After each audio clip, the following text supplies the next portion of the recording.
Welcome to this week's episode of the Indy and Dots podcast. This week we discuss financial literacy by Indy Hothi. We also discuss the ins and outs of a charity of Khalsa Aid, because Indy's also been a massive part of one.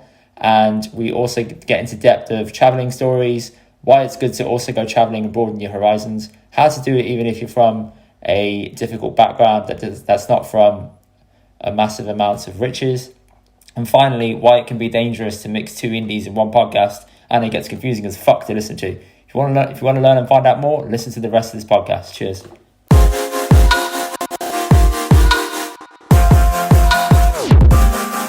What's going on, everyone? Welcome to this week's episode of the Indy and Dots podcast, or should I call it Indy Squared Doctor podcast, because we are joined by a special guest, Indy Hothi. He is also an Indy. I'm going to check if his name is Indy, but you're going to have to wait and see what comes of it. Ooh. However, brief introduction. He is a trustee of the Khalsa Aid International, and more recently has become a director during the COVID-19 pandemic, which is a massive thing. Khalsa Aid is a charity which provides humanitarian aid in disaster areas and in civil conflict zones.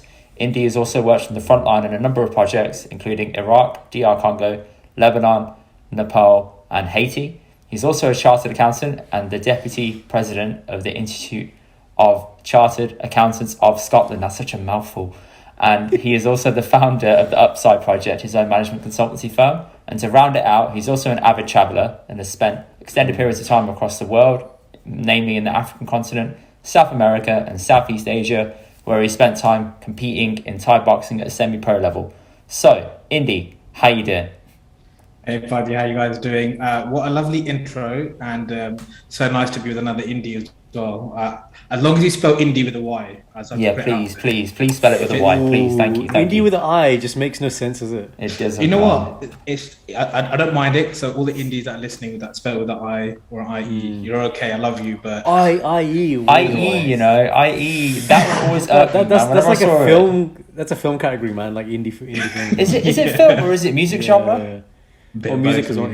Yeah. I swear it's a music genre, but yeah, man, INDY, very important, very, very important. What was the moment that you knew you wanted to be called INDY and not INDI or IE? You know what? It's actually, I can trace it right back when I was a young kid and I watched the first Indiana Jones movies. Was that it? And he was called Indy. And I think there was a scene somewhere where he was like, how's it spelled? Like, with a Y. And I was like, yeah, with a Y. That's it, Daddy. Maya.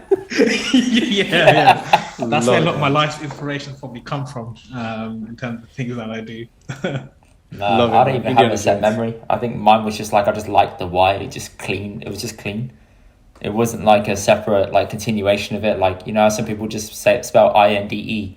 I've seen that IND. I'm like, whoa. INDE, man. Yeah, that's just straight cutting half my name off. I'm like, I think I'll learn. yeah. If you're gonna cut like it, at least add a different letter on the end to make it different. Yeah. How would you spell Jussie? Oh wow. Mine is Jussie. Okay, that's a bit more. You're not even consistent. You're not consistent with your own naming. That's true. No, I am though, because technically, if I cut it in half, it fits perfectly, doesn't it? Jussie. That's how you want me to spell it, isn't it? Yeah. No, I'm with a Y, man. Yeah. What? I'm a hypocrite because I would spell it with the JASSI. So for me, it's like with the U, you've gone a bit more dissy. Yeah, definitely have. You've got more freshy. Yeah. Juicy. Yeah. Juicy is not the same as Jussie. I would go JASSY, man. Why would you? You guys are both Y. You gotta be consistent. Jussie with a Y. You're trying to be the only ones that spell it with a Y. Yeah, you know what? I think it's become culturally acceptable to spell it IE for Jussie, but for anything else, it's a bit contentious to say the least.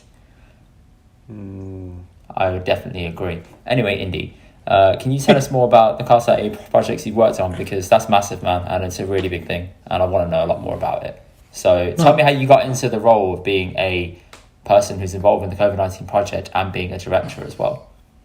Okay, there's a lot there to unpack, Baji, but yeah, and I'm glad you mentioned Khalsa Aid first, because obviously I think for me, it's a very, very important part in terms of for our community and my passion and the things that I'm involved with. So Khalsa Aid is a very, very important piece. So I was a trustee with them a number of years back. So I'm no longer a trustee. I've actually been working with them as a director during the COVID-19 crisis. But to answer your question, my involvement started with Khalsa Aid about 6, 7 years ago now, when I was working in the city as a consultant, a number of like-minded consultants got together and said that we really want to help a charity and use our skills, our Yeah. professional skills, to help a charitable organization, because we understand that Hmm. charities often face issues, not just in terms of their front line efforts, so on the field providing aid, but fundamentally, once you get to a certain size, you're an organization and you A need help. business.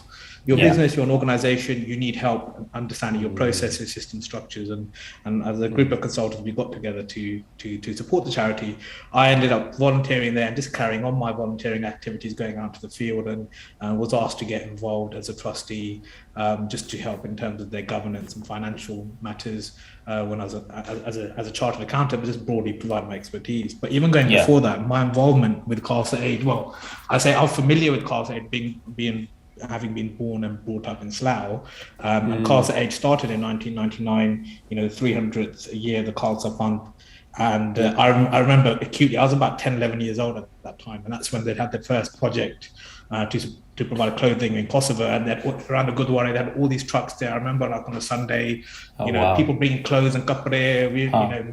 BG got together some of the Janga and stuff, and I'm thinking to myself, I was quite a young kid, but you had seen some stuff on TV when mum and dad have the news on. You're hearing Kosovo in the news quite a lot, so that name's coming up, and just making that connection. Actually, the Gurdwara are trying to get together clothes to support those people, and that was when Khalsa Aid started their first trip. So I still have that quite vivid memory of that, because it was just something so different on a Sunday when you go to Punjabi school and have your langar and go to the Gurdwara. For me, Yeah. that was my usual ritual, and then to have this whole thing happening at the same time, it being 300 years, and the community was doing so much to mark that time, that is something that just really sticks in my memory. And I've been involved with Khalsa Aid ever since, and going up till now. During the COVID-19 crisis, I started working full time as Ravi, who's the current CEO and founder, had a few health issues, and just asked if I'd be keen to work with them. And I thought that's that no one gives you that offer very often in life, to do something that's I felt at that time, quite important, Yeah. for our community and society as a whole as well.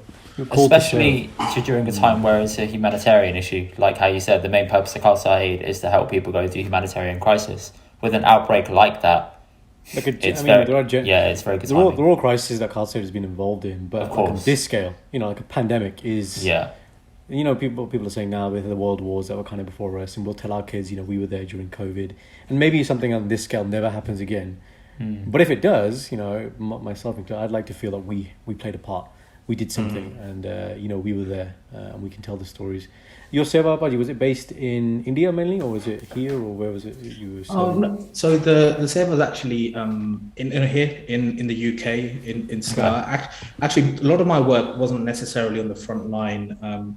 One of our other operations directors, Gurpreet Badi, he manages a lot of frontline projects. I was actually there to support, primarily setting up new systems, processes, the organization being growing, to really help and support that side. So the aspects you see behind the scenes of an organization that you wouldn't necessarily expect from, let's say, a charity, or people don't necessarily think about charity in that way. as in like costs or trying to get funding or that kind of stuff. Yeah, exactly that. How do we streamline our processes? How do we improve our reporting?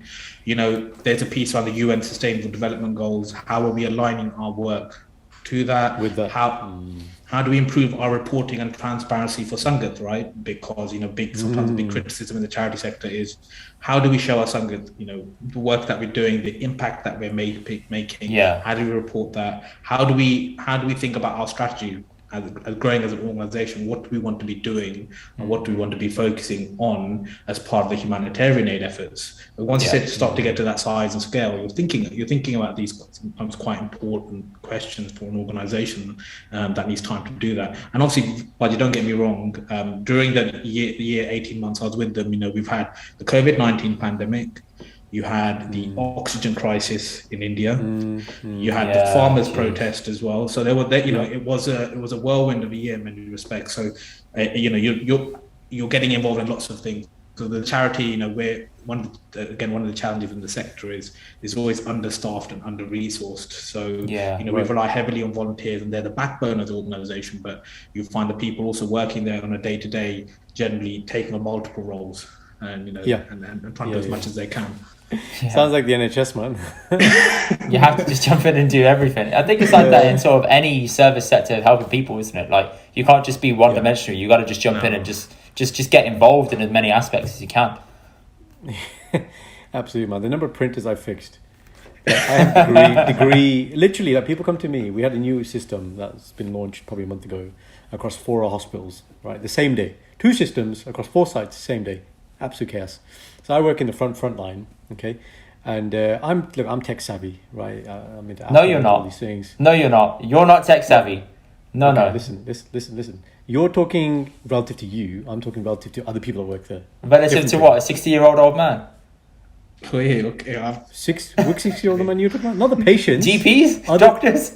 Old doctors who don't know how to turn They're a not computer they're on? not- It's not turning the computer on, but all this stuff, literally that day, Jazz, how do you do this? Jazz, how do you do this? Jazz, how do you do this? And I was like, wow, man. This day I'm supposed to be seeing patients. I saw no patients that week. All I was doing was just troubleshooting IT issues the whole week. And yeah, I am an expert now in fixing printers, changing cartridges, troubleshooting errors. Like, you're right. You just have to do so many different things. But it makes you Real versatile. question, yeah? It makes you versatile. Go Real on. question. level. How many times did you jump on YouTube to troubleshoot? Good question. So, yeah, at least a couple. I mean, Thought so, it's such a Go-to, good and it's the result. go-to. Like, keep it It's up such with a- it, man. I love it. Like my wife's in Nottingham this week, or this 2 days, and she'll ring me about. So we just got Shindy's my wife, Indy. Her dad just got an iPhone 13. Okay, and I wasn't aware that new SIM cards you can just change the setting and it becomes 5G able. But I contacted the gift gaff and I was like, "How do you do it?" They're like, "Yeah, you just do this." And then Shindy had some issue troubleshooting. I said, "Just YouTube it, man. Like, that's the first thing advice I give to everybody. Yeah. Have you YouTubed it?" Then the second layer is you come to me when you don't know what to do. If you can't follow simple instructions, then like, come on, man. It's all there. How to do this is like the best thing ever. Yeah. Great. I make how-to videos for my house.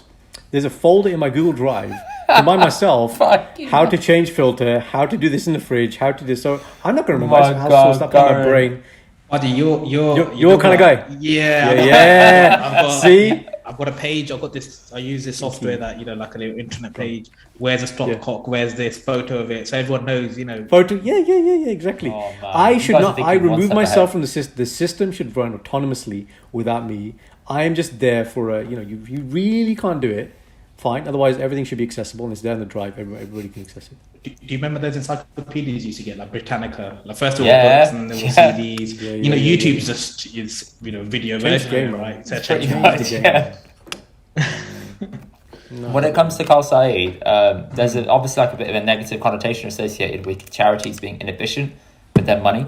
So how do you guys shed that image to just be like, we're just providing and helping people literally on the front lines as much as possible? I know social media can amplify that, but that can still be somewhat monitored and filtered. How do charities go about that, which is making things seem pretty authentic, to be honest?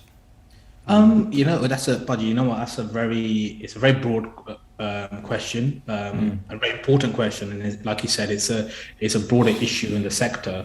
I know with Khalsa Aid, I can speak there and I can mention some bits about the sector within it, but within Khalsa Aid, I think the focus has always been on showcasing the work. The charity, as a international humanitarian aid charity, it's a very, very young charity. Yeah. Very, very small charity. And when you start to compare to the larger humanitarian aid organizations, your Red Cross. Red Cross, that's the first one we all thought of, yeah.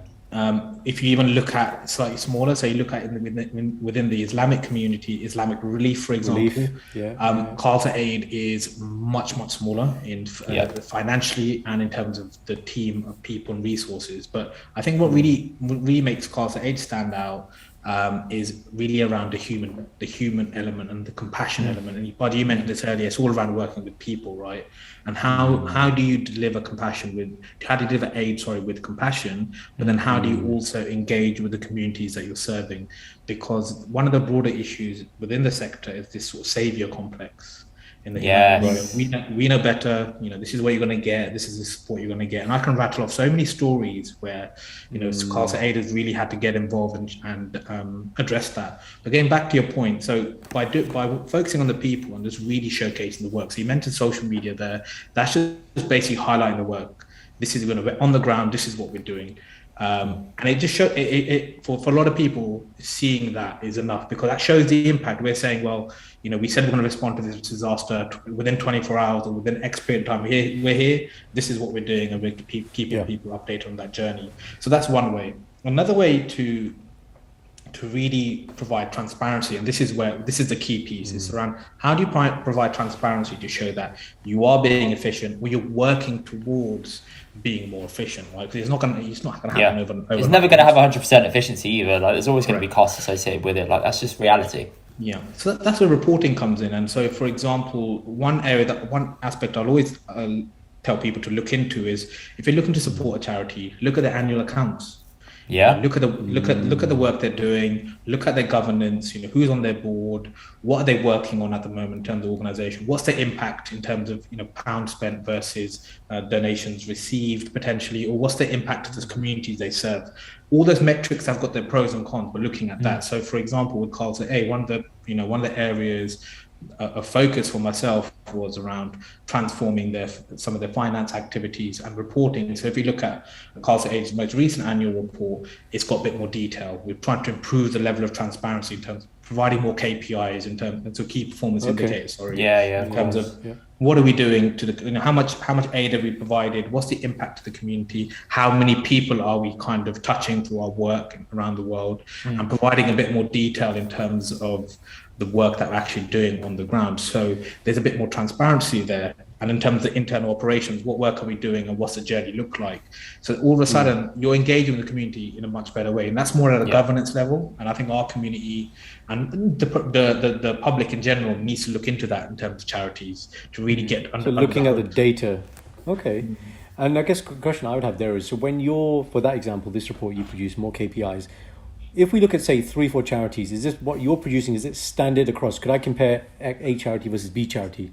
Is it standardized in the way you guys report, or is it all different? Like, you could choose your own KPIs per charity. Really good question, Paddy. I think in the short answer is no, because each charity is working on different areas, different focus areas. There are frameworks to align the areas of work, so that you could use the UN Sustainable Development Goals, for example. There's sort of 17 goals and sort of key areas of focus for the society as a whole around the globe. And then there's the other broader issue around impact reporting, which how do you standardize charities that are operating in different sectors, providing different services? It's a very, very hard thing to do. So in an answer to your question, Paddy, not generally no, but there's certain metrics you might look at that are just financial metrics. You could say, for every pound donated to this charity, how much is being spent on aid versus admin costs? That's a very, very basic one. That doesn't always tell you the full picture, because, some charities might not be spending everything, but the quality of their work is really, really good, right? So that's something to think about. But sorry, in answer to your question, not necessarily. It requires more work on the donors end. Really. And do you find the average person is doing this work in terms of looking at charity, looking at the back end, looking at the finances? So it's great, obviously, increasing. Do they understand what they're looking at? I guess that's the other thing as well. I think it's difficult. Like, average person stuff is going to just fluctuate massively, isn't it? Like, obviously for us guys, my instinct is I'm going to donate to charity, a general charity. It will be Khalsa Aid, because it's close to us as Sikhs, so it means a lot. But say if it's a specific charity like cancer research, you're always going to go to cancer research because it's the one. So I guess there is some level to look into it deeper. Yeah, true, but I guess, to be honest, from the front end, if it looks like it's doing good work, I wouldn't necessarily go and investigate and look at like Companies House and look at all these things, because I wouldn't know what I'm looking for. Like I wouldn't be able to read these statements and things. And I guess you're right. If you feel like, okay, from the outside that they're doing good work, I guess you'd just donate that. But I guess it's important. Paddy, I think it's a very valid question. I think it's like Indy mentioned, it's a range, it's a spectrum. But the piece that's really important is if you wanted to look into an organisation, the information should be there. It should be available and easily accessible. You shouldn't have to go hunting for it. It should just be there. It should be there, and also people work or donate to charities from a variety of different. Some people just want to say, well, for example, cancer research. During a period of hardship for myself, my family, or someone who's been affected by cancer, cancer research really helped, and I want to support them. They may not be looking at any other fact, and that's really important to them. So everyone's got different drivers and motivation, right? Yeah. Yeah, of course, because that's what's going to draw you in, isn't it? Is there a normal like baseline percentage of efficiency that people would normally look at? So you gave the pound analogy of saying every pound spent, X amount goes to something. Is there like a level that's consistent amongst the whole sector that people tend to aim for, like 30%, 40%, or anything of that kind of nature? There isn't necessarily an agreed consensus, but I mean, myself as an accountant, I may look at it and say, well, you'd expect, at least 75, 80% going on aid and 20% on sort of administration costs. Yeah. Some charities look at and say, if you're a general public donor, we spend 100% of your donations on aid. Yeah. What that means is they have other alternative arrangements. For example, a corporate funder may say, we're funding all your admin or back-end costs. And think about it that way. Ultimately, I think there's a piece around efficiency and transparency and organizations improving it, but I think there's a piece around the donors just recognizing that, because if you think about it, and one perspective I share from having worked in the sector is sometimes if you're just looking at just improving your pound spent metric, looking at that one, it can be sometimes a futile effort, because then the charities are thinking about, okay, how do I cut costs everywhere else? And they're not necessarily thinking about the sustainability of their organization and the work that they're doing. How they're doing it. That's a really, really good point. And so the infrastructure helps to deliver that. So I would always argue that's a core part of it. And nowadays, I know for myself, because I think I understand that more, I would rather, if charities are looking for funding, or they'll say, well, cool, would someone fund this, the operational aspect or the infrastructure aspect? I would generally veer and say, let me support that, because I recognize actually most people will probably say, oh no, I want to donate to the frontline causes or the actual what they work see. you're doing. Yeah. And you're right. It's a lot. It's not to take away from, obviously, when you're there and you're with a person who needs help and you give them a bottle of Barney, that's the end point of delivery. But end to end, it's a whole process, man. And the environment in which Khalsa Aid operates in the humanitarian sector, right? You're in disaster zones, you're in war zones, you're in civil conflict zones. They're tough places. It's not like I'm going to go to the local cash and carry warehouse and buy these supplies. Buy just buy it all from East End. Let's go, right? It's not like that at all, and it's much more difficult to work in those environments. And then if you're looking at development programs, which it's not you've been impacted by a disaster, we need to provide you shelter, water, sanitation, or food. It might just be we're here to support you on a development program because your economic prospects need to be improved, and so we're going to help you with skills and training. That's a very, very different type of it's a big beast, that is. That's huge. I can only presume you have to embed yourself within because this thing you talked about earlier about this hero complex, savior complex. I guess it'd be easy, and I get this sometimes. I get frustrated with the junior doctors where it's like, I could do everything for you. I can provide, like, let's say it's called that aid. Yeah. But then you're not gonna learn. But I spent 4 months now in a different department, embedding myself so that when I leave and move on, actually these guys have some skills now, and they can do the things that I've taught them how to do. It's a hard distinction to do. It takes maturity because you just want to do it. Like, it's frustrating of what you're doing. Like, come on, I'll do it instead. Fix the printer. See, have to teach them how to fix printers as well. But yeah, like with Khalsa Aid, I can only imagine that when they're in that, what you specifically said there, where it's not necessarily like your obvious kind of disaster, it will take time and effort, and that was a slow burner. But I guess if you get it right, and when you get it right, these generations are impacted. Like, that's massive, massive market. But Indy, I asked you that because I knew that you're an accountant, so therefore numbers, I'm like, give me a number, man. You definitely know the ins and outs of this. You've done the accounts, you know exactly how it's meant to look. I'm not your orthodox accountant.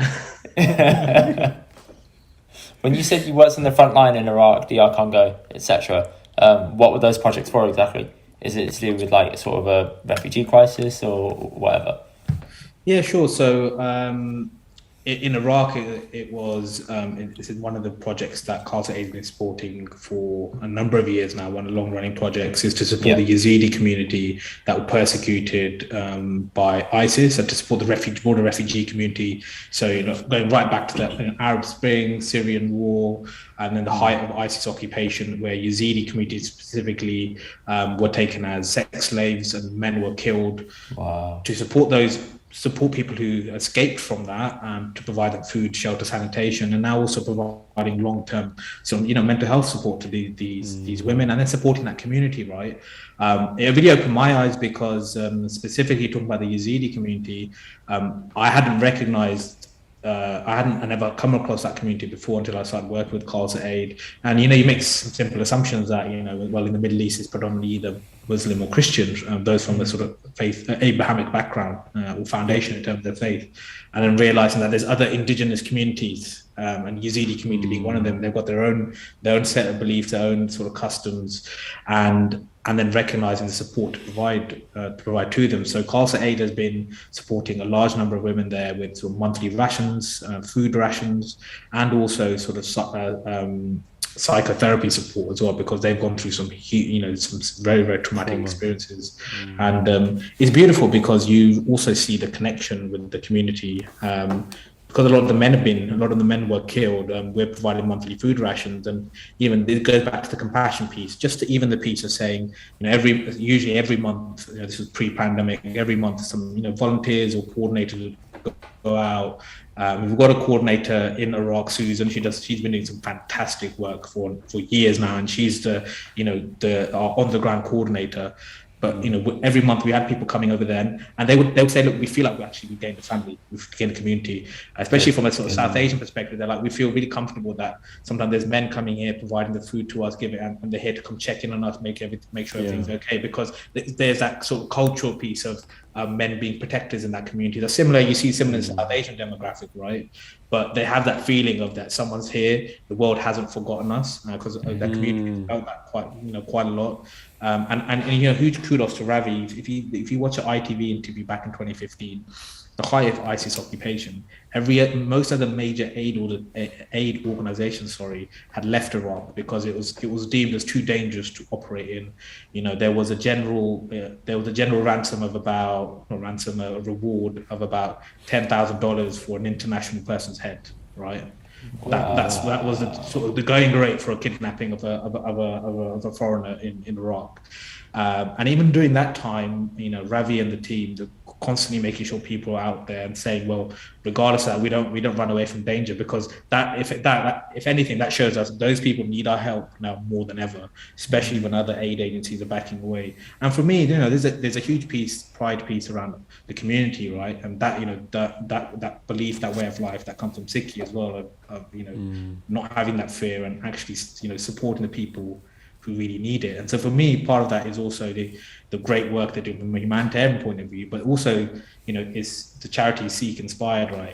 It's actively showing Sikhi in a way to the world, right? This is who we are, this is who we stand for, and we won't just back down because of fear of danger, especially when there's vulnerable people that need help.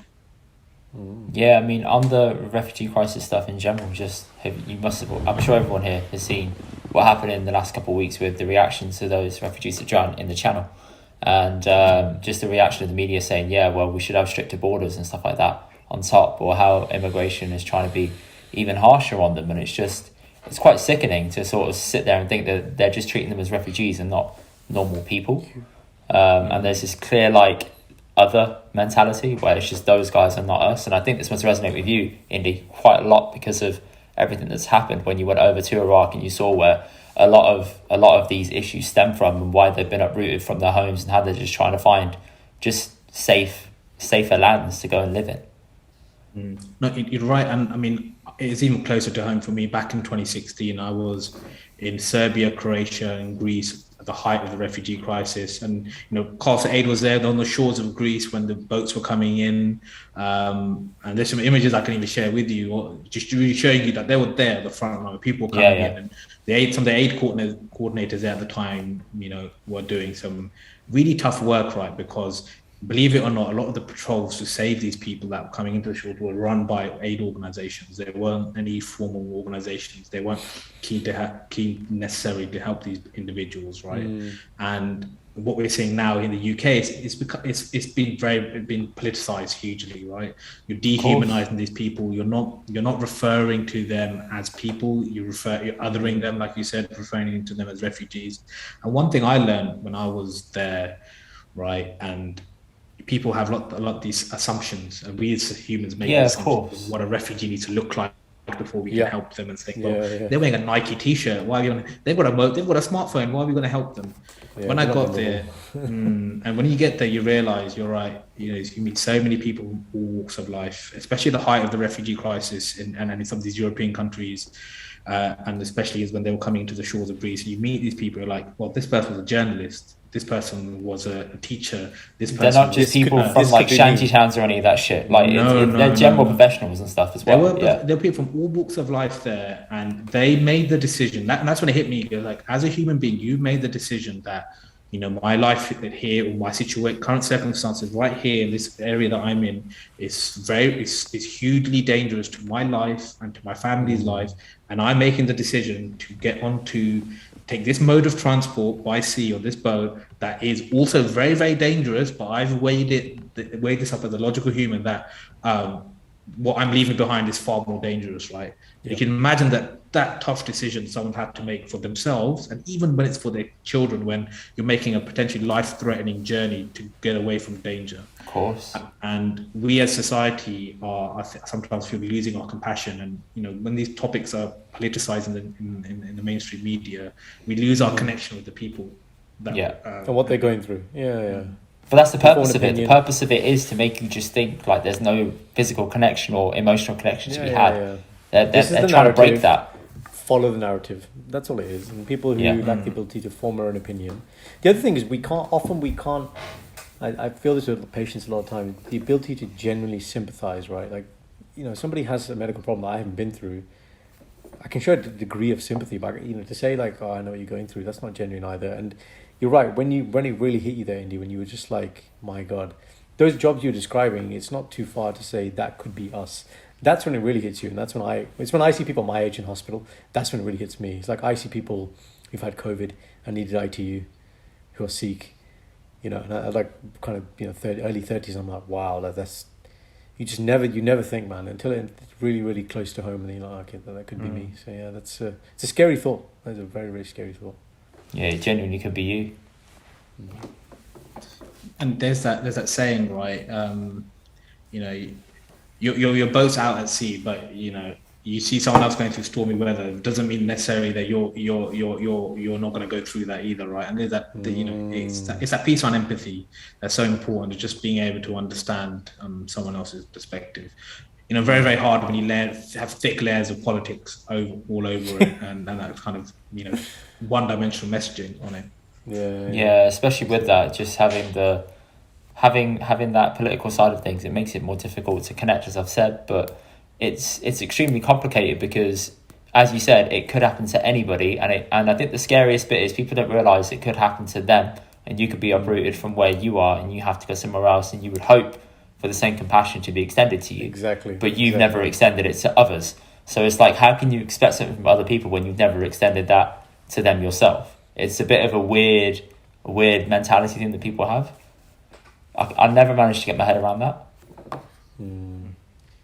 I say it speaks to the human condition. Yeah. Was this linked to how you went traveling as well? So was this you went traveling prior to joining Khalsa Aid, I assume? Yeah, no, I did. So I'm, you know what, I feel very blessed and fortunate, especially coming, you know, similar to a lot of Punjabis and Sikhs in the UK. You know, parents that come from India. But long story short, from working on a working class background, but I had the ability basically to, over the last 10 years, to travel 2 of those years. So once straight after university, I spent a year away, and then also as part of our wedding and Jaspreet and I's honeymoon, I spent a year away. So the first year away was back 10 years ago now, 2009, 2010. And I spent a lot of time in Southeast Asia, in cheap, South right? America as well. It's cheap. Yeah, no, That's why. That's where it's also very cheap, right? It's a very great way to live in terms of financial arbitrage. Bang for buck. Yeah. And that's when I was in Thailand and training in Muay Thai as well. So it was a very formative time of my life straight out of university, and being able to travel the world in that way. I think that's what really gave me the the bug to travel in one way and explore, and traveling really opened my perspective to many different ways of life. You know, I grew up as that Slough boy, went to school locally. Everyone in my Punjabi school, most people in my school were, you know, Indian, or brown. And then it's saying in school, it's only until I went to university, I went to SOAS, the School of Oriental African Studies, when my worldview changed, it broadened, because all of a sudden the majority of students are international. It's very, very small.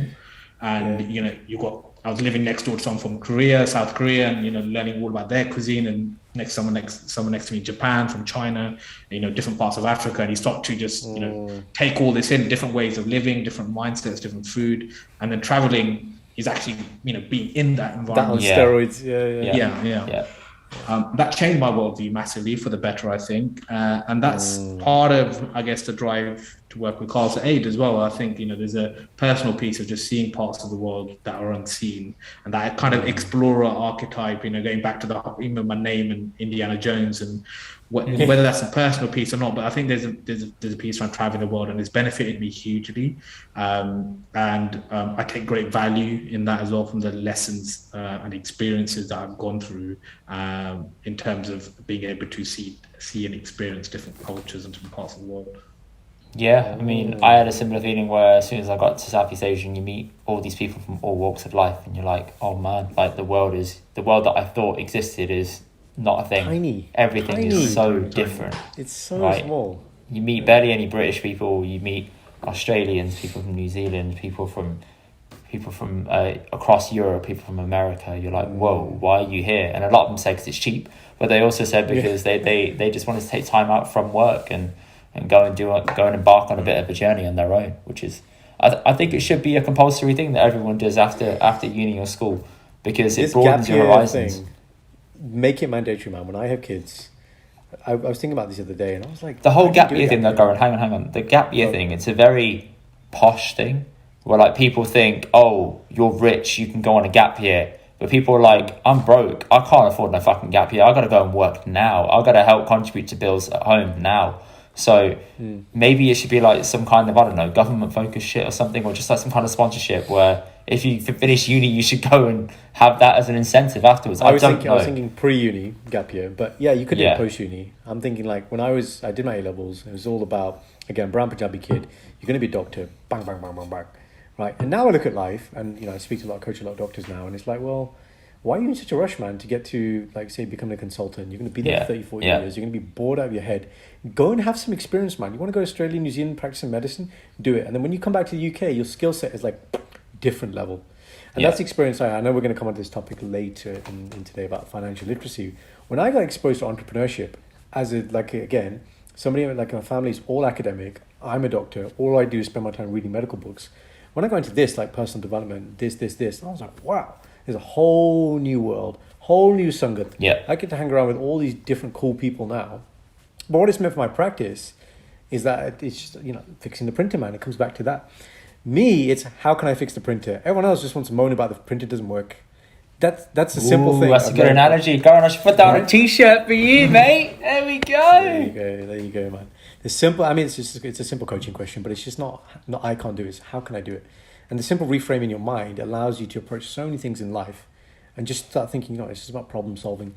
And having, somebody who was asking me this, somebody asked me on a day-to-day, on a practical level, how do you improve your game, right?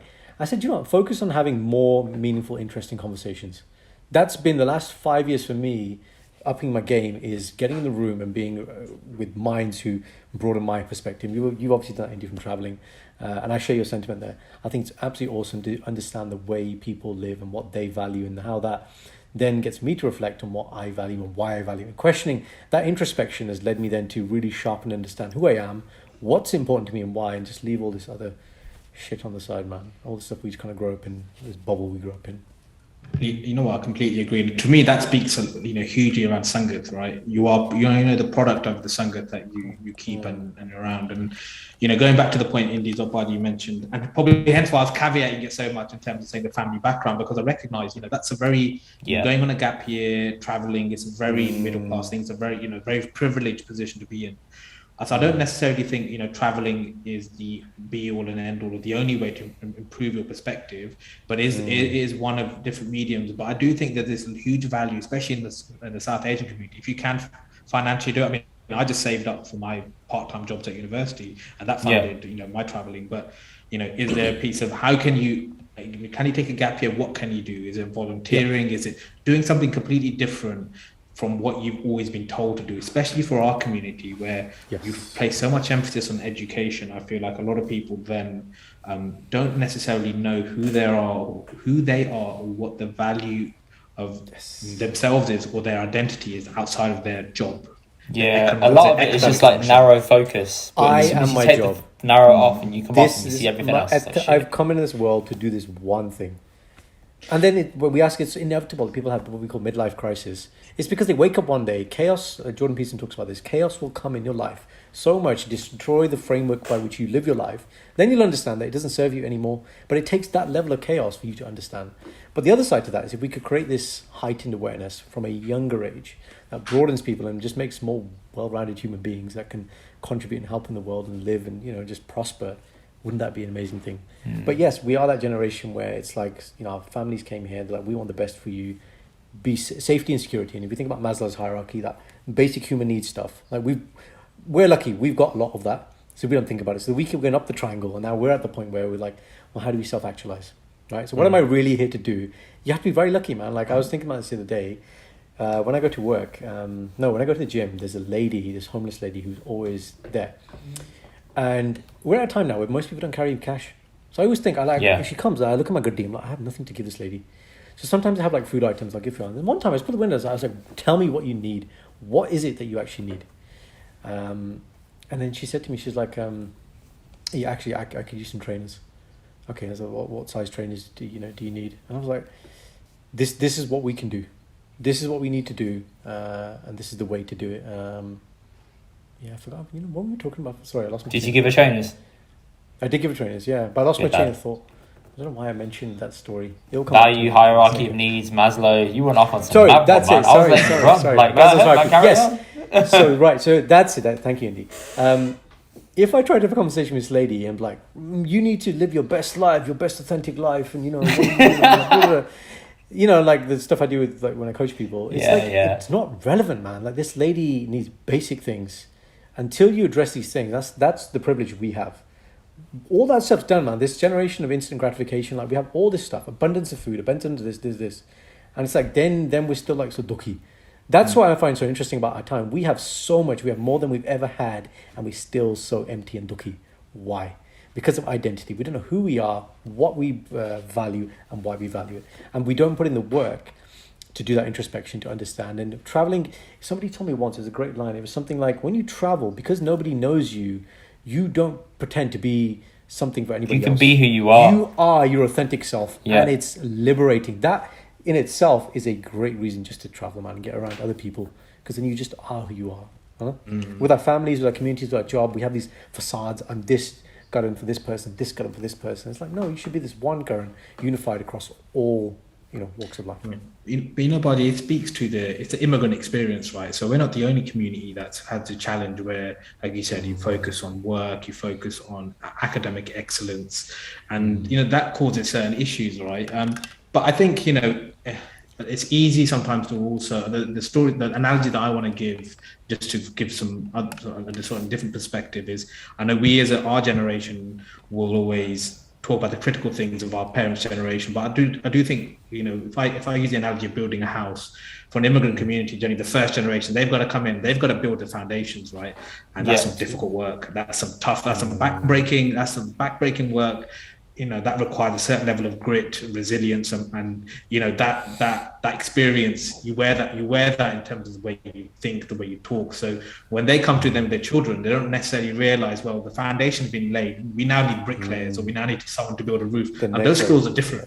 Those skills are different to building a foundation. Our skills are a lot softer compared to theirs. Way more softer. But so it's just communicating that piece on, just recognize, look, you've done this hard work, but the mindset you necessarily have now, there's a big chunks of it that are not going to serve me going forward.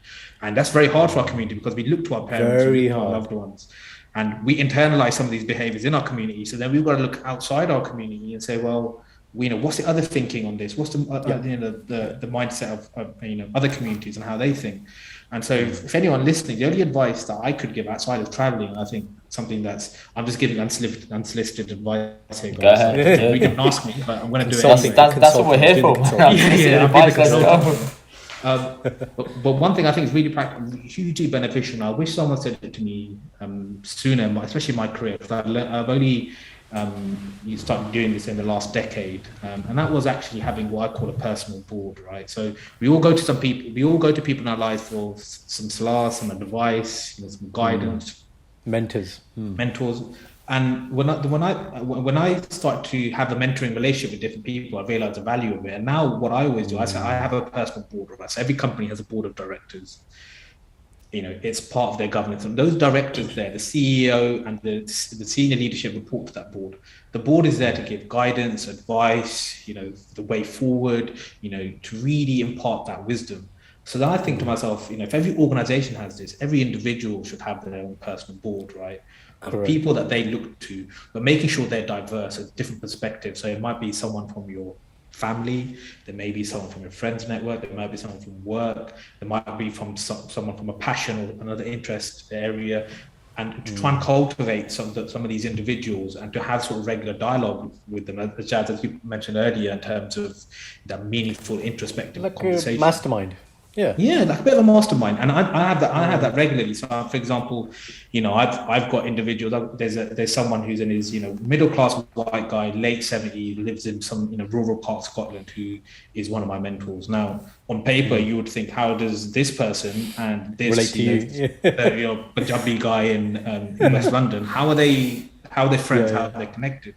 But we both get a lot of value from that kind of mentoring relationship. So for anyone who hasn't, I think about your personal board. Write down the 10 people you go to, right, for advice. Who would you go to for different perspectives? And I think you'd be surprised at who they are initially, and then think about who you want them to be, and how does relationships or conversations help you with some of your viewpoints or challenges that you're having with life right now. Yeah. Great advice. Make that sound bite. That's awesome, Indy. That's a pretty lengthy soundbite, but I'll see what I can do.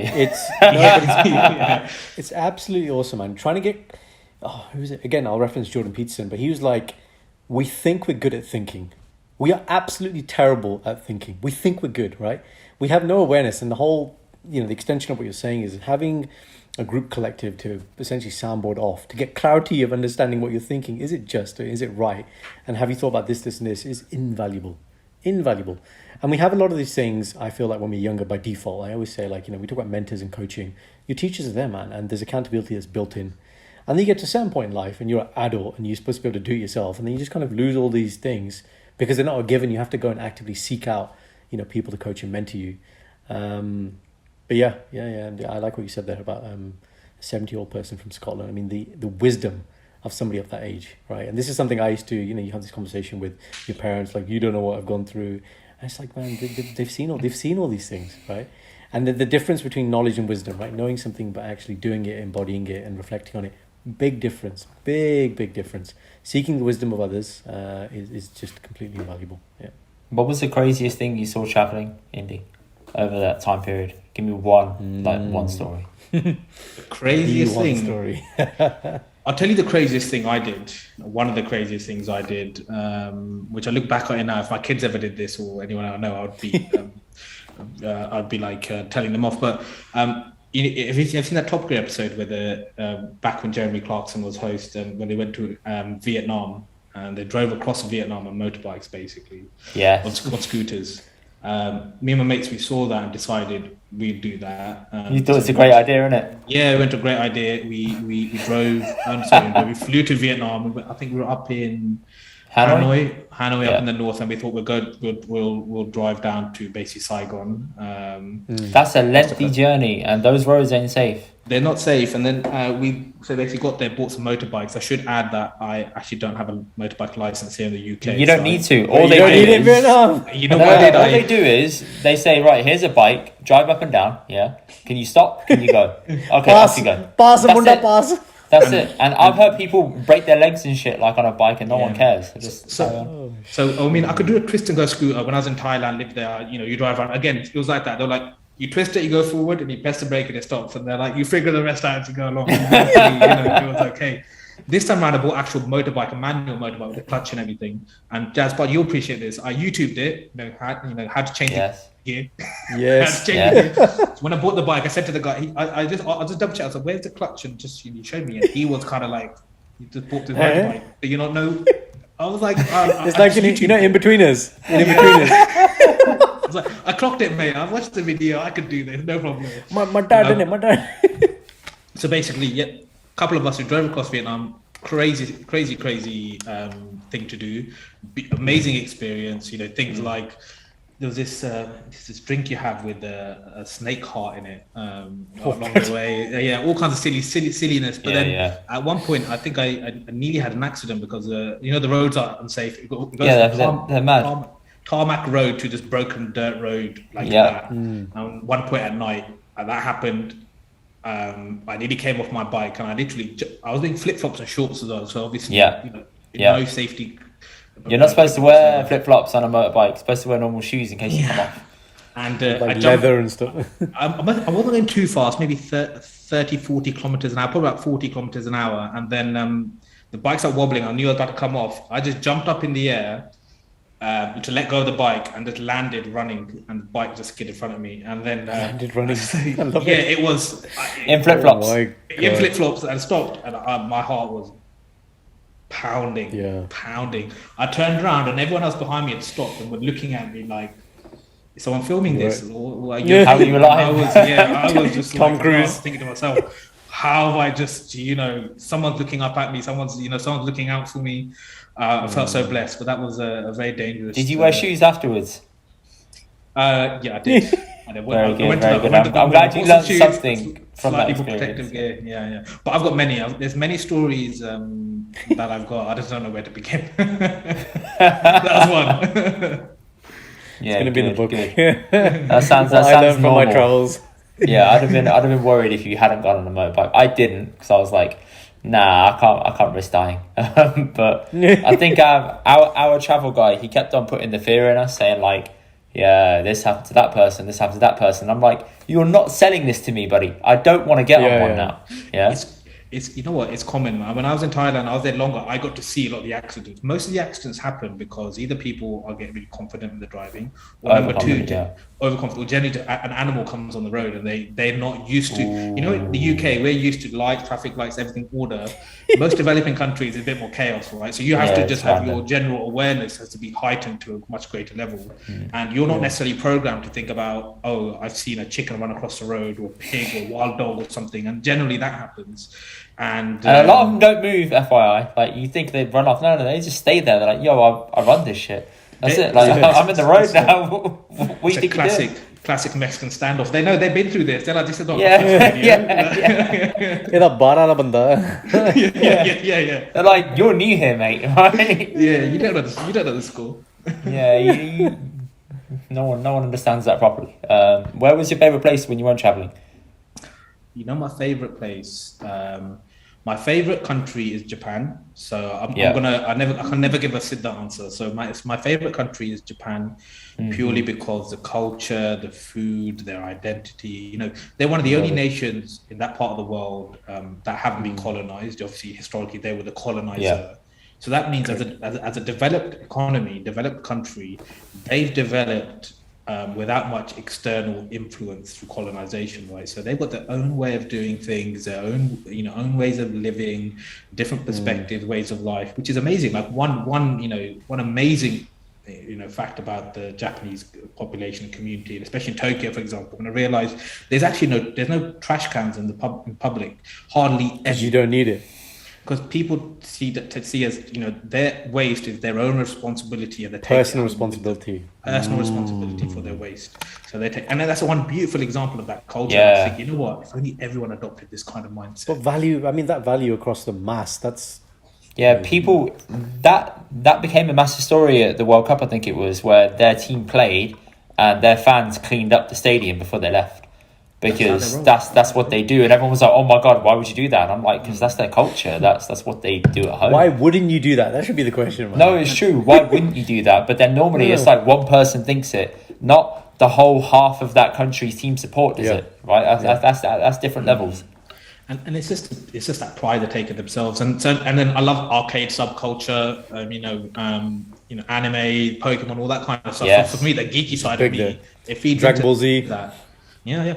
You know what? I visited. One beautiful thing about Japan is they got thousands of temples all around the country.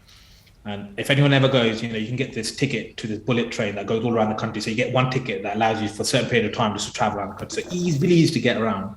And they've got temples in all these kind of rural parts and forests, and you've got some beautiful scenery. You've got to walk there. So sometimes some of these are like half a day treks, full day treks to get some of these temples. And when you get there, there's someone that will sign a book for you in terms of a calligraphy piece that symbolizes that particular temple. So actually people have these books and they collect these kind of stamps or calligraphy pieces from all the temples they visit. And that kind of concept, and you see where that concept from Pokemon has come from. It's that kind of... that was the first ever sticker book. Let's be real. So I've got these beautiful books somewhere at home of all the temples we visited. So there's a lot of walking, a lot of hiking. So people think Japan is this high-tech country. But there's some... That's only in the cities, man. Beautiful scenic places. That's my favorite country. One of the most beautiful places I've ever been to was in the Amazon basin in South America, on the tri-border between Chile, Bolivia, Argentina, I think from memory. I might have got that wrong.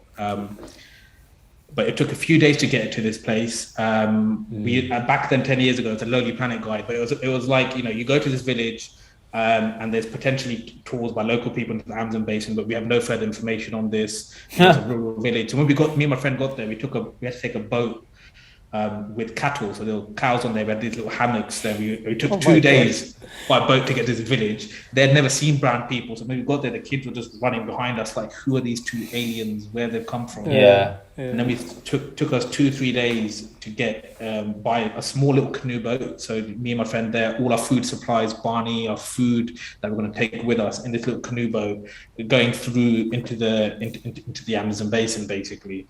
And that took 2 days, literally 5 days to get to this place. And I remember looking up at the sky at that point at night, and obviously there's insects everywhere. There's no natural light, and I never seen as many stars in the sky as I had until that moment. Obviously, you're in somewhere where there's not much civilization, no light at all, no light pollution. The sky, everything around me was lit up from the stars in the sky. And to me, at that point, I still remember that point, and still, I've got the vivid image in my mind. It was one of the most... It trips you out, doesn't it? You're like, and beautiful moments. So for me, that's probably the most beautiful spot there. And we ended up doing some piranha fishing and saw these pink-nosed dolphins, which are very, very rare. So we were like, in the middle of it. But it was also a tough journey because one other crazy story, and I'll stop here, was the first day in, I was with one of my university friends, and we were on that boat, and I talked about that little kind of canoe boat, 2 of us there. And as we were going through, we went to some low-hanging branches, and he's wearing a cap, and his name's Jas, and Jas was like, Indy, there's something on my head. And I'm sitting up in front of him in the canoe, and I turned around, and on his head, there was a tarantula. Oh my Just sitting on his head. Big one. Yeah, massive tarantula. Like you'd see in a zoo or something, right? And I turn around, and by the way, he is actually, really scared of spiders. Like he's got the phobia, a major phobia. And he's the phobia, he has literally. And me and him are quite similar in that laissez-faire attitude. He's like, if I go into it, I'll get over it. I'll go into it and surround myself with it.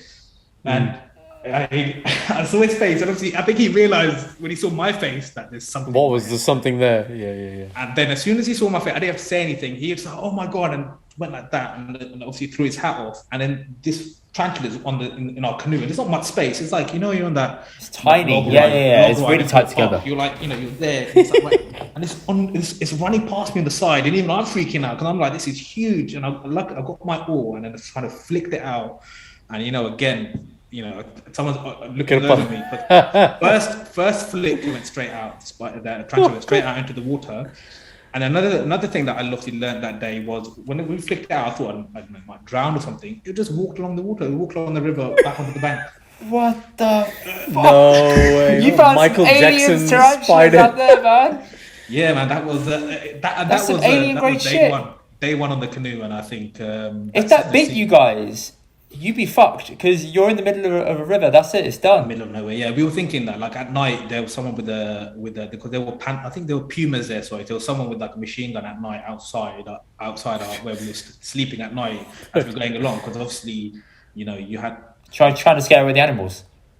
yeah, just in case. Well, if they just in attacked you, case. Just in case you get attacked by a predator like that. Hang on. So is he shooting to keep it away, or is he shooting because he sees one? If If he sees one. Oh yeah, they're not shooting just all night long in the area. That's what I was thinking.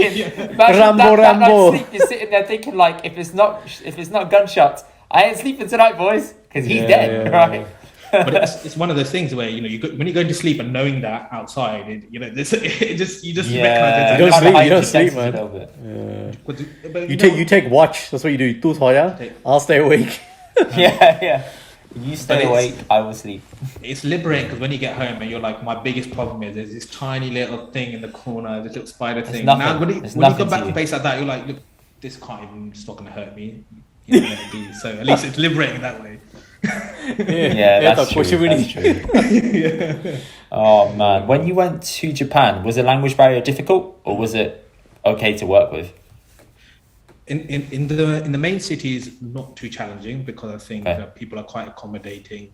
Some of the signs are in English, so it is, you're still going to be immersed. It's very different because the characters and the alphabet, everything is completely different. When you go to the rural parts, it's a bit more challenging, most definitely. But you'll stick out. People know you're not from Japan. You're not from there. So you'll get that help. But for anyone who's thinking about it, I think looking at the bullet train route and trying to get that ticket that lets you go around the whole country is a great starting point. So I wouldn't let that language barrier put you off in terms of going somewhere like that. So I guess this kind of leads into go on. No, final Japan question. Did you meet any samurai? Did I meet any samurai? Well, I've got some images of having dressed up as a samurai because obviously it's an ancient. There are some practicing samurai. It's ancient practice, so there aren't as many. But there were a couple of individuals who who were trained in the art, and we've done some lessons with them as well. Wow! Just to get an idea. With like Shastra.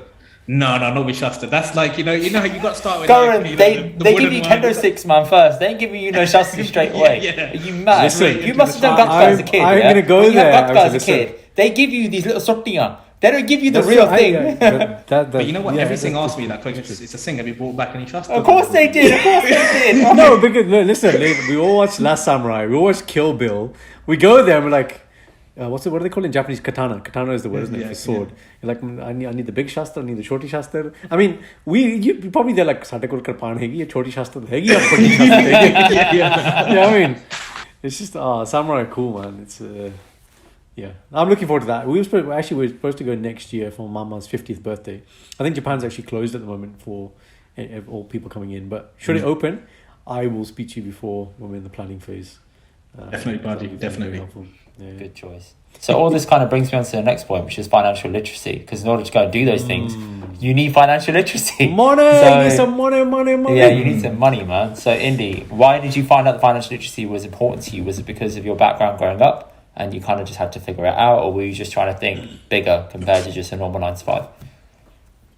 It's a bit of everything. I think part of it is it's a life experience in terms of, especially as an immigrant family, is the whole piece on hustling, working hard, saving and all that kind of stuff. But I felt that, I still feel that financial literacy is a social justice, right? Because if you don't necessarily have financial literacy, especially within communities, especially within minority communities, that is a foundation for challenges, issues that you can have, right up to your relationship, health-wise, whatever it is, because I think it's a precursor or foundational issue for a lot of people. The lack of financial literacy can be an issue, right? And then people come with, you hear the general stereotypes of money is the root of all evil, certain misconceptions about investing. When actually that's all financial illiteracy. And if you improve that, you can improve your prospects. You can actually contribute in a society much more, and you can be a much better activist. Obviously, there's a slightly different school of thought out there as well, but that's my view. And one thing I realized especially then going back to the South Asian community and the Punjabi community, there's a big emphasis on saving and entrepreneurship, but not necessarily financial literacy in terms of investing, diversifying, thinking about money as a tool to allow you to do more rather than money as a means to an end, right? It's about the choice and freedom. Yeah. This is my answer when I coach people about that specific thing. Money is the root of all evil. It's like, mate, you're looking at it completely the wrong way. It's the vehicle. It's not like I want a better so I can sit in my bathtub and play with a better like Scarface. It's never that. That's the dream, though. No, that's not the dream, man. That's the dream. Now FaceTime you and be like, yes, that's right. No, that's never the dream, man. The dream is that for me personally, if we talk about success from a financial perspective, it's comfort, man. Like the people that are the most important to me in my life, can I increase the level of comfort for them? Then can I contribute in meaningful ways because I have the time and choice and ability to be like, actually, I don't need to do all this work here. Actually, in terms of paying my bills, that's covered. So I can go and put my time, effort, energy in this. This is what actually sets me on fire. Let me go and do it. And that's where people need to look at it. And I think when they're on the other side, like you said, illiterate, it's that fear mindset. We're going to follow one narrative. It's like, Amir ta, these rich people are just conning people. They just don't pay their taxes. They have all these kind of like myths and things. Whereas you're right. And the other thing I think that scares them about this is people are aware of the word investment. They just don't know where to start. That's a big problem. Like a lot of people come to me and say, the most common area to invest in for Punjabi people is always property. That's always the first thing, because that's what our parents know. They're like, it's a safe investment. Yeah. It's cool. It works. It's cool. But anything beyond that, it's like you're in uncharted waters here, and it gets sort of a different look and a different vibe. All the new stuff, the crypto, the forex. We look at drop shipping. There's loads of scams that happen with all these things as well. But there are so many different ways, and like Paji said here about diversifying. But the best that's why the literacy is important. Yeah, but master one, man. Like when I was in my early days, I tried to do everything all at the same time. I was like, I'm going to invest in everything, man. I want to be this super passive income generator. This is all the shit that's out there on the internet. And then you realize, and this guy sat me down and said, look, you're doing this, master this. Once you got to this level, then add this skill. And one of my best mentors said to me, he said, Jazz, his mentor told him, each year, focus on adding one additional revenue stream. Take the year to do that. He goes, I've been doing that for 16 years now. I have 16 revenue streams. And I was like, man, that's some great advice, man. Rather than trying to just chase and do this, and this. And that's literally, okay, maybe it's not like exactly like that, but that is my focus now. How can I master one level and then move on to this, and this? What do you say, buddy? Completely agree, buddy. I think that's really wise wisdom, but that's rooted in the entrepreneur world as well. But I think if you step back in terms of look at financial literacy as a whole, right?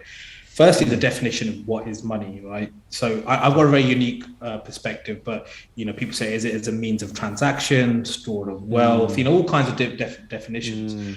But ultimately, it was linked to certain type of asset or whatever. But ultimately, for me, and I think for most people, the way I see money is it's a bit more spiritual. Is around it's closely linked to your life energy, right? For most people, you trade hours of your life, which are finite, to do something for this money, right? Yeah. And so then that's very, very important. And I think another part of financial, that's very, very important. I think you're trading something that you cannot get back, which is your time. No one can get back on this planet yet. But no one can get that back. Yet. I've got to say yet. Elon Musk. He's thinking of it. That's it. One day Indy's going to come out and say, that's it, I've cracked it, guys. I'll come if back. you do, come back to this podcast and appear next to me now. Fuck, it didn't work. So it's very, very important, right? So what you do with that, hard-earned money is also very important. And when you look at within our community, and this is actually very true of second and third generation immigrant communities. So there's a very, very important book on this called The Millionaire Next Door. So anyone who hasn't read Great book.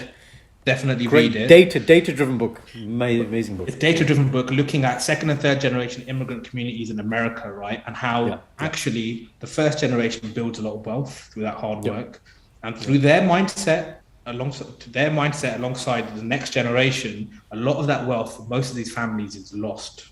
Yeah. Even being it's through the purchasing decisions. I mean, you think about purchasing in our community, either we're very thrifty or we're all out guns blazing. Mercedes लो, बड़ा car लो, जा होगे, बड़ा लो. Just keep scaling up. Just keep scaling up, and that is very toxic in certain ways. That's not the, and that's rooted in financial illiteracy as well. Number one, and number two, it's just not sustainable for the planet anymore. This rampant consumption and consumer, this corporate consumer, so capitalist consumer behavior in the sense of constantly consuming, constantly need to buy something, constantly need to upgrade something. All of that places a huge price on the planet, right? Because every single item that you're purchasing or using has taken some toll on the environment to produce and to get to you. And if you're constantly changing, upgrading it, you're firstly depleting, your income. You're not necessarily saving or investing, and and it's a huge price you're paying on the planet in terms of sustainability and climate change as well, right? So it's huge. There's so many dimensions to this, and I've started to become quite active in terms of, from an activism point of view. I'm thinking, how can you help a community? How can you help a community become activists or become social activists? It's for me. I think financial literacy is one of those levers, right? Because giving you a sort of real life example, if you're really passionate about a social issue or cause, would you then be as vocal about it if your job depended on it, or the fact that you cannot be as vocal because your job limits you? Then actually your ability to be an activist is limited somewhat, because dependent on that, because you're like, well, I can't lose my job because I've got a mortgage, I've got a car lease to pay, I've got this to pay, I've got that to pay. And actually financial literacy gives you an element of independence, like you said, gives you an independence and autonomy to be the master of your own destiny, which is very, very important. And sadly, talking about finances is, to me, the last taboo. You can talk about sexuality, you can talk about so many other taboos now in society, but actually, if you say to someone straight up, how much do you earn, what's your net worth, you shouldn't ask those questions. It's seen as rude, or people are just like, it's like gandi gal. Yeah. Gandi gal. I read something today before I was walking from my car. I left work, guys, and it was this doctor had posted, I've left the NHS, 13 reflections on why I left the NHS after the pandemic. And I think I saw this. Was this on LinkedIn? Yeah. Oh, no, Twitter, I think. Twitter, yeah. I saw the same thread yesterday. It went viral. Yeah. It went viral. And I think one of them was basically a screenshot of how, even within the NHS, right, where, you're trading a lot, it's like really, really complicated, hard work. And people just get told off like, no, you shouldn't be asking for more money. You shouldn't be asking for remuneration. And it's like, why is this such a taboo, man? It's like, for example, I'm a contractor in the NHS, which means I often have to negotiate my rates, right? But then you'll speak to people who are not in that position, like, no, you should just be happy with what you have, or whatever. And it's just like, well, why do we have that culture where it's seen as evil or wrong to talk about finance, when it's just in any other industry, like in business? It's completely like normal, and I don't know why it is, again, within our culture, that it's just like, nay, you should be happy with this, and I work like this. You're only going to enjoy your retirement. This is the period of your life where you're allowed to enjoy yourself, and this other period you got to work like a slave, whatever. And when I went to 4 days a week, funny insight was like the first couple of like Mondays, I used to take Mondays off, work on other projects. My dad, he used to like be like, so why are you not at work? Like, he couldn't get around the fact that was 5 days a week. Yeah. Right? And he's like, that's all, like, he runs prisons, he works for the Home Office, like he's proper civil servant. And so that was like, okay, fine. So we had some conversations, and he understood after a while. Where it's really funny was, I remember being on, again, another Monday in a pharmacy close to our house, just getting some dawai or something. And there was someone else, like, he's like, people in our community, we know each other. And he just come up to me, he's like, he looked at his curry and he's like, "Tu kamte nahi gaya." Like, what, I was like, yeah, and I was like, why? Like, how do you feel comfortable enough to come up to me and just like say something like that? Like, what if it's just like a shutti mein shutti? Like, imagine if I said I didn't leave. It's just that, but like, nahi, tu kamte nahi gaya. And I was like, this is so inherent, right? This need to like just constantly काम करना चाहिए, काम करना चाहिए, काम करो, and it's just it's not the way, man.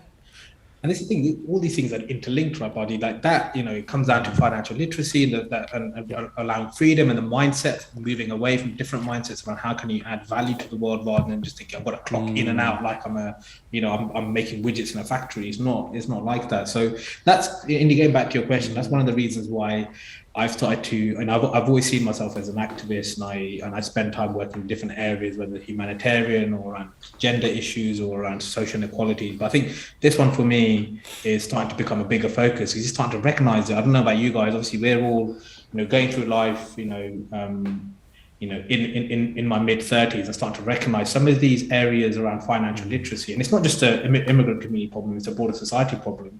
There's no education on this. That's what I was going to say. I was going to ask you, like, how do you educate yourself on this? Like, how did you do it? So if someone came to you and said, Indy, how'd you do it? What would you tell them? You know what? I basically did two things. I spoke to people who I thought would be knowledgeable on this topic, and number two, I read a lot of books on this topic, and I tried to basically take in as much knowledge as possible to then say, look, I want to equip myself to have the tools to be able to do this. With that caveat, there's, with an industry like this, it's also a lot of snake oil, a bit of charm, snake oil, and all that kind of stuff going on as well. So you've got to be careful. Guru shit. Yeah, there is so much. So please don't get your, source of information on social media or something like that, because that's not the root of valuable knowledge or insight on this. But one of the books that I think for me was a really, really useful starting point, and one of the communities which is really shot up massively in America, and especially among the millennial community, is the FIRE movement. So financial independence, retire early. Yeah. So that talks a lot around this, around investment strategies and how to invest and how easy it is, how to automate it. A lot of it is the actual advice. What to do is easy, just like it is around diet, nutrition. Boring. It's boring, but it's hard to execute.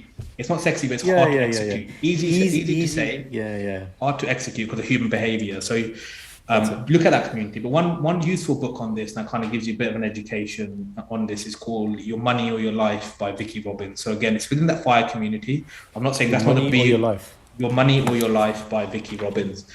Very, very powerful book. As probably that book is cited as the beginning of the FIRE community, and this book was written back 50, 60 years ago, I think. So very, very useful, and I think that's a good starting point just to start to reframe your thinking to anyone listening here. It's not everything, but it's there to reframe your thinking about what does investing look like. And they're effectively saying, look, no matter what you're earning, if you can lower your cost of living and invest, say, anywhere between 30 to 50% of your income, which, to some people that sounds like, whoa, I'm investing 50% in half, in broad-based equity trackers, so something that's tracking the entire stock market. You're not trying to pick companies, you're just tracking the entire stock market. It's like an index, like the FTSE 100 or something. Yeah, like a Vanguard fund or any kind of exchange-traded fund. And you're putting it in there, and you're regularly putting money in there every month. You're paying yourself, thinking about it that way. Within a period of a decade, you could be in a position of financial independence. Yeah, this is what I've So again, I've only ever read one book on investing.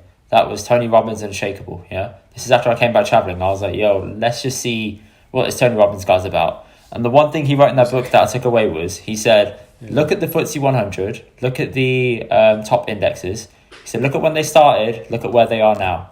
Notice how they're always at an all-time high. And it always keeps going up and up and up. No matter what, it will go down, but it always comes back up and it always goes higher. Over the long He said term. It never crashes. He said the system's rigged, but you can jump in on the rig basically, and you can be a part of it and say you're gonna bank on the FTSE 100 or whatever. Just keep on going up and up and up and up. That's it. That's all you need to do.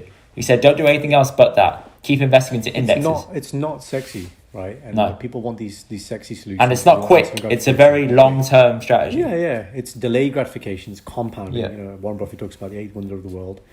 The other book that I read, which really, really good, but you probably read it as well, is The Richest Man in Babylon. Yeah. Great book, man. Like that book, The Millionaire Next Door for me, and Robert Kiyosaki, Rich Dad Poor Dad, were probably the first three books. I was like, what you said, their job is exchange of time for money. I was like, wow, this is game changer, man. I was sitting on a train to London reading this. I couldn't put the book down, man. I was like, you got medicine, and then there's this. And I was like, And the thing about all these books, you'll read them and it'll show you the result of what life can be. It's very rare that it doesn't give you the exact how and the strategies. Of course, it's never going to give you the how. It's going to give you the lifestyle. It's going to sell you the long-term aim. It's never going to tell you the how. The how is something you have to figure out yourself. Yeah. No, you don't figure. Well, you could figure out yourself, but again, this is where mentors come in. Find people at the level you want to be at. So for me, when I was like, well, okay, what's the amount of income that I want to have on a monthly basis that allows me to have the lifestyle that I want? Right, not Floyd Mayweather lifestyle, but a relatively frugal lifestyle that I enjoy living. And then it's like I found somebody at that level, and I was like, just teach me the principles. And that's not quick, and it's not like they give you the money or do the work for you. It's not even that. But then they start teaching you these strategies, and they're like, right, you've learned this in a book, and you've learned this. This is the application of that. This is what this looks like. That's what people need to do. But until you take that seriously, that skill seriously, in the way I think it's Jim Rohn, Tony Robbins' mentor. He used to say, people major in minor things. They're really good at brushing the teeth. They're really good at shit that doesn't matter. You just start majoring in major things, and finance is definitely one of those things. Why don't we learn it in school? Very simple thing. It's always this thing about, if you think from a bigger perspective, the world runs on employees. Why empower people to all become, like if we all became investors, right, and nobody did any other jobs, did any other and we all became investors, the world won't work either. So they want to keep us in this thing, or the majority of the population, where you need to live in a kind of factory mindset. It's like a secret community. Yeah, and it's just like, why would we not want people to become employees? Why they're never going to teach you how to become the employer, but basic, principles. And my mum's a teacher in primary school, Indy, and I always ask her this. I was like, why is this not in the education? Like, I would have loved to learn about mortgage. Yeah, but you're never going to learn about that in primary school. Where you go? Like, a kid can barely afford to keep £10 to himself. You always jumping 0 to 100. Like, yeah, of course I am. She's a teacher, but obviously in secondary school, at some point. I got it. Yeah. Why does that not come up, and where you're learning genuine life skills? I guess for me, that's the other kind of bigger topic here for me. Finance sits within, like, real life thing. 2019. I think this is the last holiday I went on before lockdown. It was my friend's wedding in Portugal. 6 of us from secondary school, the last guy to get married. Tika, it's a reception in the evening. All 4 of the other guys are coming to my room so I can iron their shirt, because they don't know how to iron a shirt. This is a basic life skill. Ironing a shirt, tying a tie, knowing how to dress. Like, there are all these life skills which I look at and I think, man, this shit is just not taught to anybody, man. And within that, finance, big thing. Yeah, definitely. But to that point, there's a lot of mummy's boys in our community. Say that. Yeah, 100%. You gotta call it out. People don't talk about our community. You got to do it, man. There's a lot of guys. But the only way you break out of that is by living out. Yeah, no, but living out, but just being like, you can do it within your home, and it's much harder. Willingness to learn, man. Yeah. So the amount of guys that my mum does my cooking, or my wife's gonna do my cooking for me, I'm like, bro, that cooking is a life skill. It's not a gender-based skill. You know what I mean? Yeah, when you're in the Amazon rainforest and have tarantulas on your head, right? And you gotta make that roti. What are you gonna do, man? Absolutely, man. Yeah, bloody life skill, and it just it really irritates my thing, man. Yeah. Whether you do it or don't do it is kind of a secondary thing. The ability to do it, though, should be there, right? So, Indy, go on.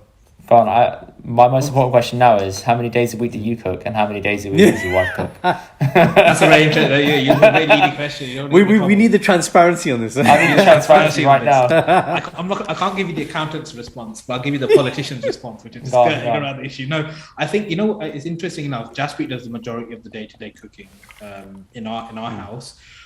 Reason being, we've split out a lot of our roles in terms of in the house based on strength, right? She actually loves to cook. She loves to cook for the family, and so she takes on that role predominantly. For certain special evenings or from doing a barbecue, then it's generally me, because I spend a lot of my time then DIY around the house, the maintenance, the upkeep, other pieces. So we kind of split our roles that way. But she was like, when she first moved in, she was like, I love doing cooking. I love cooking for lots of people. So I was like, look, if you take on. And you were there like, yes. I was happy. I'm a connoisseur of food, so I was like, if someone loves cooking, and we both do actually. And I love eating. Through traveling, we've got love for food, different cuisines. Yeah. So we're always trying to cook something different and not go into that kind of monotonous standard routine of having the same thing, and kind of broadening your taste buds, right? I'm gonna give hats off to Indy here. So I was with Indy on the weekend, me and the missus with him and his missus, and it was a bit of a culinary experience, and that's one of the reasons I love going to London, because you guys just have everything on your doorstep, man. Like Birmingham, they call Birmingham the second city, but it's just so far behind, man. Like, It's not on the same level. No, it's up there though. It's up there. Like for example, if I'm Around there. there's a few things. If I'm Look going at to you trying to do the coiny potter. It's okay. No. If I'm coming for a mixed grill, let's say, then I know. Yeah. Why does everybody reference this, man? Yeah. मैं Soho Tavern जाना, मैं Grove जाना. No, they're much better place. This is the other thing. Okay, जेरे बंदे बाहर आंदे हैं ना. Yeah. There are better places than the Soho Tavern and the Grove. It's not the best place for mixed grill in Birmingham. तू आई, I will take you there. But बाहर जेरे आंदे हैं, they उत्थे जांदे, उत्थे मत्था टेकदे हैं.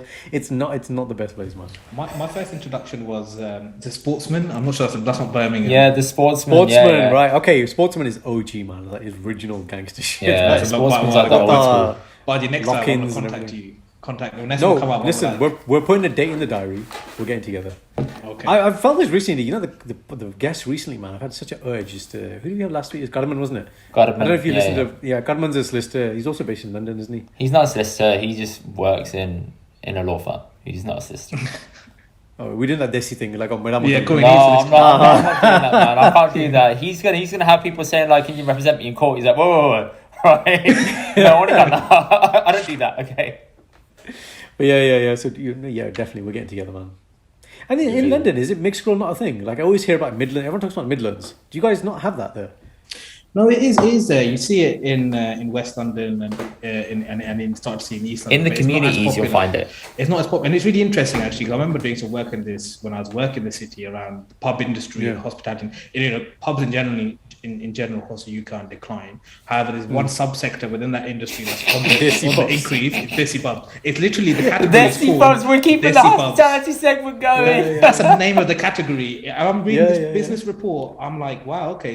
That's a category, then they're like, that's a growing You're like, area. Tim, investor karna. Oh my god, we're so stereotypical. It's ridiculous. Just breathe. You know you love cooking, yeah? I see a taba kholan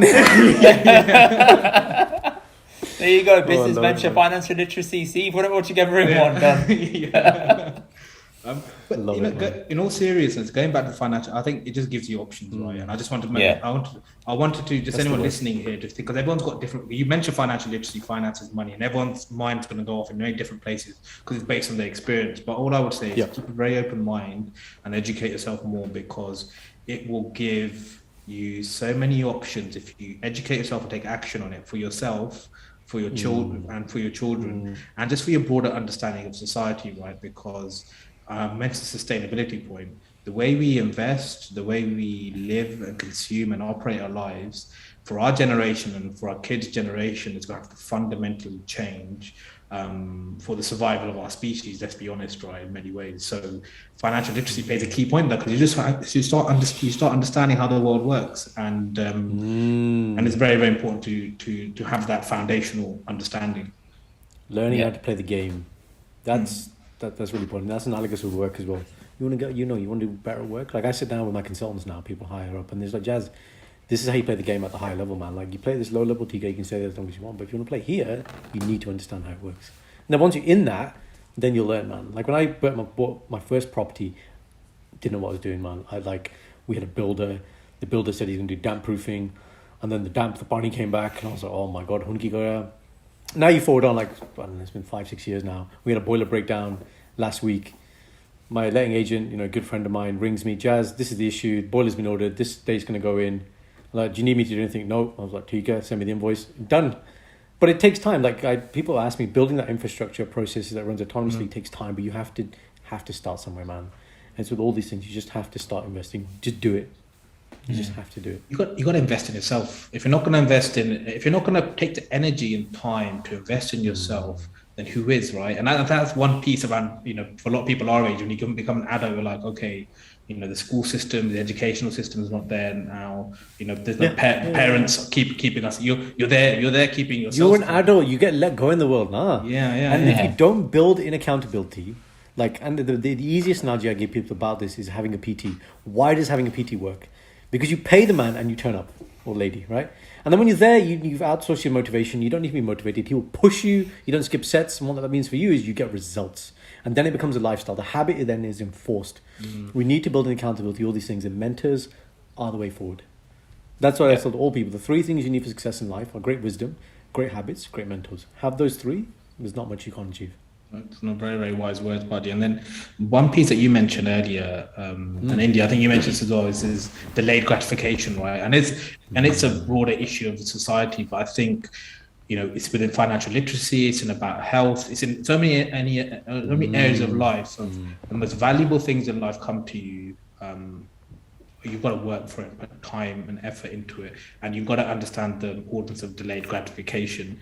And one of the drivers, I'll give you this story, but I'm going to jump into another, going to go completely slightly off topic here, but one of the drivers for me getting into financial literacy was actually whilst we were traveling, me and Jasmine, instead of having the big wedding, we decided to have focus on the spiritual side, have the encourage, and actually then spend a year traveling around the world for a foundation for us as a couple and our understanding of the world. So during that time, we were reading quite a lot while we were traveling.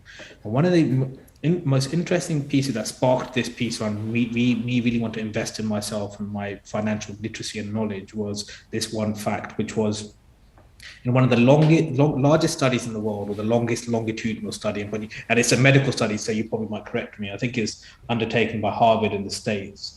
And it was around raising children. So the longest medical scientific study undertaken.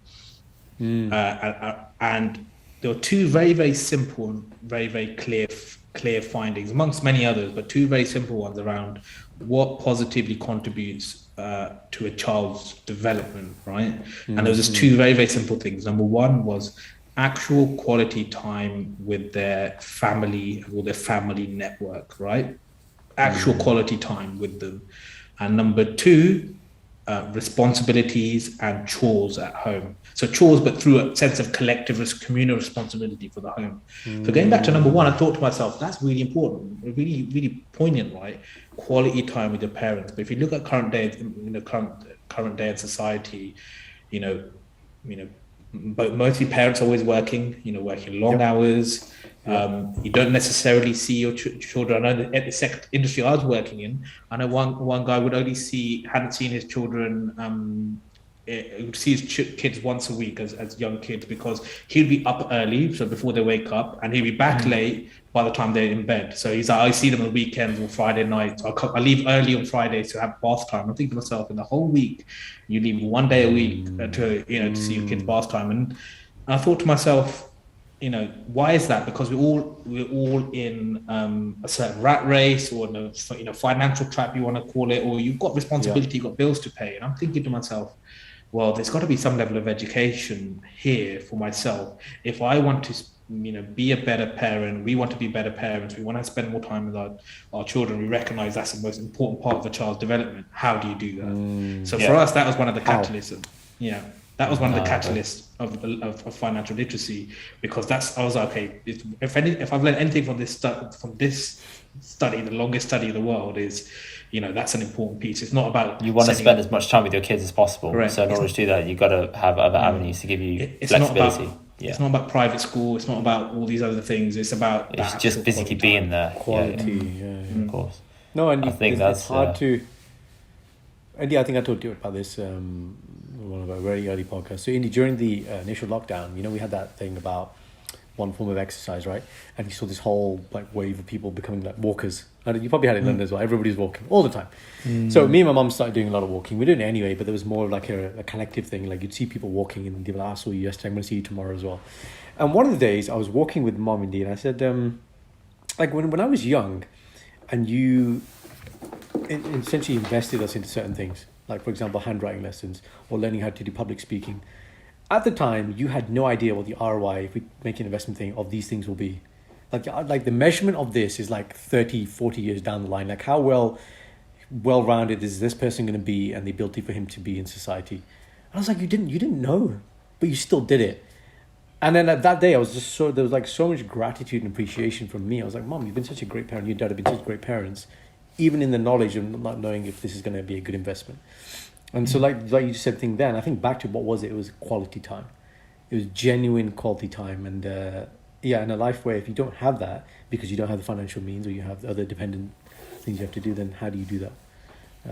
What was the second thing you said as well? About responsibility. Yeah, chores and collective share responsibility around the house. Yeah. Communal efforts, so you're all working towards one thing. Why do you think about a list of chores he's going to write down now? He is, man. Watch after this. He's gonna be like, what chores do I do around the house? You know what? I need to get my shit together. I'm gonna tell my wife I'm gonna be the best husband I can be. No. It's not. I do a lot of chores, man. It's not that. I was thinking. Again, I'm going to reference Jordan Peterson. Clearly, I listen to read a lot of You Jordan love Peterson, this but guy, he talks man. about. No, he's the most articulate man in the world right now, in my opinion. Right? He talks about this.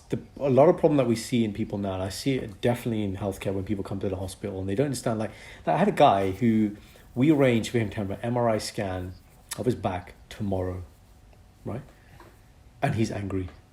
I was like, you don't understand the value of this, man. Like, this is such a rare commodity, right? If you had to pay for this, you wouldn't be able to afford it, and you're getting this tomorrow. And what Jordan Peterson talks about is this whole, the way we combat entitlement is by people need to increase responsibility. Yeah. This is the thing. If you want to live a meaningful life, that's what he talks about, is increase your responsibility and you will find meaning. And I thought that was just brilliant. Like, he just simplified like all this stuff of how do you live and how do you find direction in life. Increased responsibility, and I thought it's great that the study showed that as well, and instilling that from a young age is really important. Sorted. I think that's a good place to leave the podcast. Karan, anything to add? No, I think we need to put a date in the diary for the food. I love that follow up. I'm really excited about that. Yeah. It's good. I'm really like Indy. Like, generally, we meet people. I've never met Indy in my life yet, but I'm like, this dude, man, I want to hang around with this guy. He's gonna become my friend in life. This is the best part of the podcast, guys. If you want to start a podcast, if there's no other reason, is you get to meet really cool people. You get to meet cool people. You chat in a really kind of in like a casual way, but then you just click with people, man. And it's just it's awesome. Yeah, fun today. You know what guys need to do? Organize a get together for all the previous guests. Ooh. And then we roast Indy. The roasting of Indy. That's it for that. Yeah. Podcast. Life, I will be the chair and the host. At that point, I'm be like, Indy, who? I'm gonna check it out. I'll be like, you namesake, Aja. At that point he goes like, I've changed my name to Indy with an I. It's not me. I disown myself. Oh, man. That's a really good idea, man. Indy, do you have anything to plug? Tell people about your socials and stuff you're up to at the moment. Sure. I mean, if anyone wants to, I guess the only thing I want to say, if there's anything of value or meaning that someone took away from this and they want to connect with me personally, I haven't got anything to plug, but I am on social. So, at Indy Hothi on Twitter or at Indy Hothi _ on Instagram. You can connect with me on LinkedIn as well.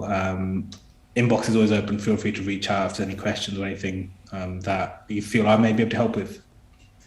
Cool. And that's it, guys. Thank you for coming to this week's episode. We've come to the end. Please do leave us a review on iTunes, a message on YouTube, and this week's episode will be on Spotify in video, so there'll be a poll underneath. Make sure you participate in it if you can, and let us know any feedback you guys have. We appreciate your time, and we will talk to you soon. Cheers, guys.